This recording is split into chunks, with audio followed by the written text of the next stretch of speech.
Bonjour à tous et bienvenue dans cette nouvelle vidéo. Vous savez, de temps en temps, je vous raconte des histoires vraies qui se sont déroulées dans notre monde et qui sont étranges et fascinantes. Aujourd'hui, j'ai décidé de vous raconter une histoire qui s'est déroulée en France et qui est complètement hallucinante. Il est question d'hallucination, de crise de folie, d'un complot lié à la CIA et on a même parlé dans cette histoire de malédiction. Un village tout entier a été terrorisé et cette histoire est totalement vraie. Alors elle est très connue, vous en avez très certainement déjà entendu parler, mais on l'a jamais évoquée sur la chaîne YouTube. Laissez-moi vous raconter l'affaire du pain maudit à Pont-Saint-Esprit dans le sud de la France.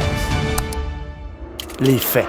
L'histoire se passe dans le Gard, dans le petit village de moins de 5000 habitants, Pont-Saint-Esprit. Nous sommes en plein été, à la mi-août 1951, et les salles d'attente des 3 médecins du petit village se remplissent. Les habitants se plaignent de douleurs atroces, de coliques, de vomissements et de picotements, voire même d'hallucinations. Les 3 médecins se réunissent et posent un diagnostic. Il s'agit d'une intoxication alimentaire collective. Mais à quoi? Leur doute se dirige rapidement vers un aliment que toutes les personnes qui se plaignent de maux avaient mangé. Quelque chose de très apprécié et présent sur toutes les tables, le pain. Et mieux que ça, la source est très vite identifiée, c'est le pain de la boulangerie de Rochebriand à Pont-Saint-Esprit qui en est la cause. Le problème, c'est que les jours passent et la situation dans le petit village ne s'améliore pas. Pire que ça, le phénomène s'aggrave. Certains malades sont pris de crises de folie et c'est le village tout entier qui commence à flipper. Les personnes atteintes sont terrifiées par des hallucinations visuelles d'animaux ou de flammes. Une fille de 5 ans a raconté voir du sang couler du plafond, des tigres, des lions ou des ours lui sauter dessus, ou encore l'impression d'avoir la bouche pleine de cheveux et tenter de les arracher pour retirer tous ses cheveux dans sa bouche. Ces témoignages sont hallucinants. Dans le village, on parle de punition divine, de malédiction, et on accuse le pain d'être maudit. La France entière, même le monde, suit cette histoire. Et malheureusement, un premier décès est constaté quelques jours après les débuts des faits. Le pain maudit devient un pain tueur. Le maire du village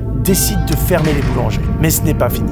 Oh non, loin de là. Et c'est même que le début. Le pire aura lieu dans la nuit du 24 août. Tout Pont-Saint-Esprit est réveillé. On entend des cris, des hurlements. Le maire dehors, dans les rues, tente de rassurer les habitants. Des renforts de gendarmes et des pompiers sont appelés. Un homme qui hurle et que ses proches essaient de maîtriser en l'attachant sur une charrette. Une femme qui court et qui crie des mots incompréhensibles. Ou encore un ouvrier qui se lève d'un coup, qui se met à courir pour aller se noyer dans le Rhône. En criant, je cite, « Je suis mort, ma tête est en cuivre et j'ai des serpents dans le ventre !» Mais heureusement, d'autres personnes réussissent à le retenir pour pas qu'il saute dans l'eau. Durant cette nuit, on va amener beaucoup de personnes à l'hôpital. Certains sont attachés sur des brancards et d'autres portent des camisoles de force. Les patients sont complètement fous. Ils déchirent les draps, se tapent la tête contre les murs. Certains tentent de fuir. Bref, je vous l'ai dit, cette nuit-là, c'était l'apocalypse. Des centaines d'habitants poussent des cris, vomissent. Les malades sont envoyés à l'asile. L'ancien facteur du village s'en souvient encore. Il a été interné pendant plusieurs semaines. Ils m'ont mis la table de force, que j'ai gardé pendant une bonne vingtaine de jours. Et je voyais du rouge, du dégoût.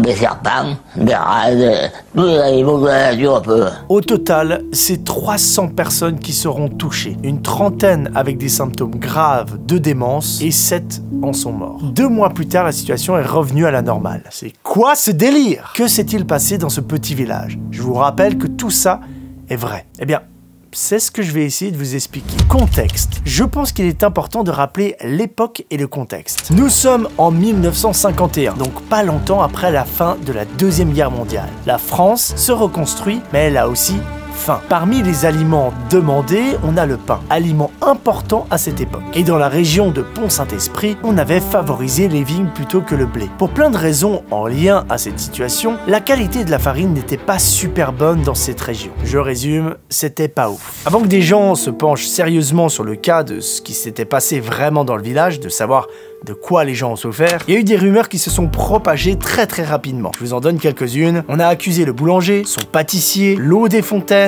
on évoque même une guerre bactériologique, le diable, il y a aussi une histoire avec la SNCF, Staline, le pape et j'en passe. Maintenant qu'on sait tout ça, ok, on va passer aux hypothèses. Les hypothèses. Et il y en a beaucoup. La première hypothèse arrive rapidement après les faits. Tout ce qui s'est passé proviendrait d'une farine avariée. Des prélèvements sont faits chez le boulanger et avec les premiers résultats, on pense avoir trouvé le coupable, l'ergot de seigle. Un minuscule champignon capable de contaminer différentes céréales. Le plus souvent, c'est sur le seigle. C'est un champignon parasite des céréales qui provoque une maladie chez l'homme et les animaux qui s'appelle l'ergotisme. Et information très intéressante, le LSD, la substance hallucinogène, est dérivé de l'ergot de seigle. Retenez bien cette information. Il y a différentes formes d'ergotisme. Et dans les symptômes, on parle de vomissement, de diarrhée, de sensation de brûlure, et à tout ça peut s'ajouter des hallucinations. Et entre autres, excitation physique, psychique, insomnie. Et il y a aussi une forme gangréneuse qui commence par des démangeaisons au niveau des pieds, qui vont le ronger et qu'il faudra amputer. Désolé pour les détails. La plus grande épidémie d'ergotisme a eu lieu pendant le Moyen-Âge. On l'appelait le mal des ardents, ou feu d'enfer. Plein de termes qui rapportent à cette sensation de brûlure qu'ont les gens quand ils sont touchés par cette maladie. Mais aujourd'hui, l'ergotisme n'existe plus. Pour revenir à notre histoire de pain, tout ça ressemble pas mal à ce qui s'est passé dans le village. Le problème, c'est que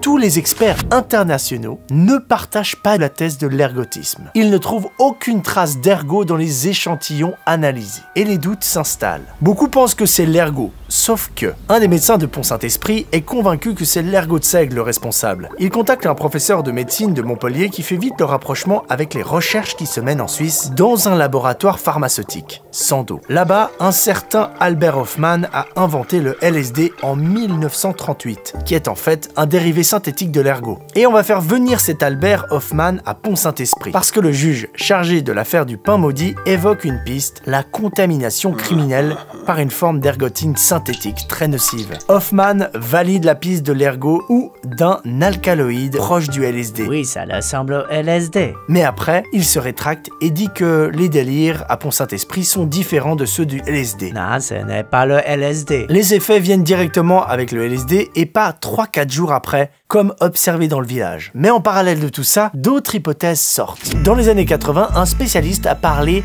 des moisissures dans les silos à grains, mais les symptômes ne collent pas vraiment. On a aussi parlé de blanchiment des farines. Je m'explique. Certaines faites avec des appareils illégaux qui utilisaient un composant chimique, provoquant des symptômes qui ressemblaient assez à ceux de Pont-Saint-Esprit. En bref, il y a eu beaucoup d'hypothèses liées à la contamination des ingrédients. Mais il existe une autre piste pour expliquer ce qui se serait passé dans ce petit village français. Et cette hypothèse est de loin ma préférée. La CIA et le LSD. Oui, vous avez bien entendu. L'agence de renseignement américaine impliquée dans l'affaire du pain maudit de Pont-Saint-Esprit. C'est en 2009 que sort cette hypothèse complètement hallucinante. Un journaliste américain, Hank Arbarelli, soutient une théorie complètement différente. Il dit que les habitants de Pont-Saint-Esprit auraient été volontairement intoxiqués avec du LSD par la CIA. What? Le journaliste enquêtait sur le suicide d'un biochimiste de l'armée américaine, Frank Olson, qui travaillait pour un programme sur les questions de manipulation mentale. Et il serait tombé sur ces infos concernant notre village du sud de la France. Grâce à un document interne déclassifié, le journaliste affirme que la CIA aurait donc drogué les habitants du village français dans le cadre de ses opérations secrètes pour tester les effets du LSD sur la population. L'armée américaine aurait utilisé des avions furtifs pour asperger les villageois. Ils auraient pulvérisé par voie aérienne une mixture hallucinogène à base de LSD. Ce que je vous cite là est une révélation qui aurait été faite par deux anciens agents des services secrets. J'adore vraiment la tournure que prend cette histoire. Mais alors, c'est vrai ou pas? Et puis, parmi toutes ces théories, ces hypothèses, laquelle est vrai? Il y a un historien, professeur d'histoire aux États-Unis qui s'est beaucoup penché sur cette histoire. C'est Steven Kaplan. Il a même écrit un livre dessus. Et d'ailleurs, je me suis basé sur ses recherches et ses infos pour essayer d'aller plus loin dans cette affaire. Alors, malheureusement, je vais vous spoiler tout de suite, il n'apporte pas du tout la solution. Mais par contre, ce qui est intéressant, c'est qu'il écarte certaines hypothèses qu'on a vues. Par exemple, il élimine tout de suite celle de l'ergot. Parce que si c'était le cas, on aurait tout de suite vu que le pain était immangeable, s'il était contaminé par ça. Un laborantin a fait le test et le pain contaminé devient violacé et sent très fort. Et il explique aussi qu'une petite quantité de farine était contaminée. Et c'est pas possible parce qu'elle vient d'un endroit où on en fabrique beaucoup à la fois. Donc, il y aurait dû y avoir d'autres cas dans d'autres villages de la région. Mais comment se fait-il que ça s'est passé uniquement à Pont-Saint-Esprit? La thèse du LSD et la CIA, il dit que non. Alors, la recherche sur cette hypothèse du journaliste qui avance cette théorie n'est pas du tout sérieuse. Alors oui, l'armée américaine s'est intéressée au LSD et a même contacté le laboratoire en Suisse, mais on est loin de la théorie de l'empoisonnement par avion pour toucher un petit village français, pour au final tester un petit peu la substance qui toucherait à peine 50 personnes. Cette thèse invérifiable de 2010, défendue par un journaliste américain autour d'une opération secrète menée par la CIA à Pont-Saint-Esprit. C'est un trompiste avant la lettre qui croit aux faits alternatifs. Il n'a pas fait une recherche sérieuse, il lisait même pas le français, il savait pas de tout ce que c'était dans le dossier, il a trouvé des mentions ici et là. Évidemment, l'armée américaine était intéressée par cette affaire-là. Moi, j'ai trouvé dans les archives de Sandoz des demandes de la part de l'armée américaine d'avoir des échantillons parce qu'ils voyaient la possibilité de créer une arme.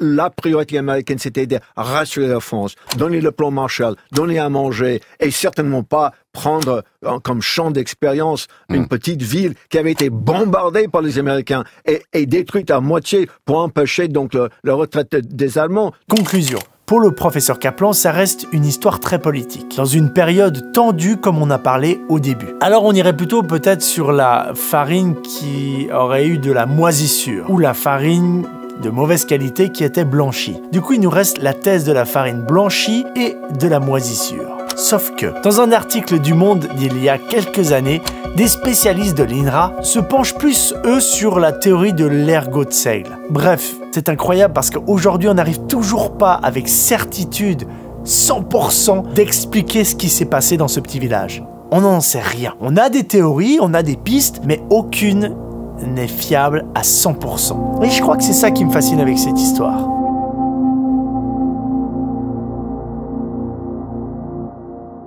Bon, c'est clair, hein, je suis déçu que ce soit pas la théorie de la CIA avec le LSD. Voilà, je tenais à vous raconter cette histoire. D'ailleurs, si parmi vous, il y a des gens qui en savent un peu plus, qui ont des infos ou des théories, eh bien, vous savez ce qu'il vous reste à faire. Comme à chaque fois, je vous laisse des petits liens dans la description pour aller plus loin si cette histoire vous intéresse. Quelques articles, quelques émissions qui en parlent. Et moi, je vous remercie de suivre la chaîne et surtout, abonnez-vous parce que j'ai regardé, je ne comprends pas cette statistique, mais il y en a beaucoup qui ne sont pas abonnés, qui regardent mes vidéos. Donc, abonnez-vous. Et je vous donne rendez-vous dans des prochaines vidéos. À bientôt, merci beaucoup. Ciao!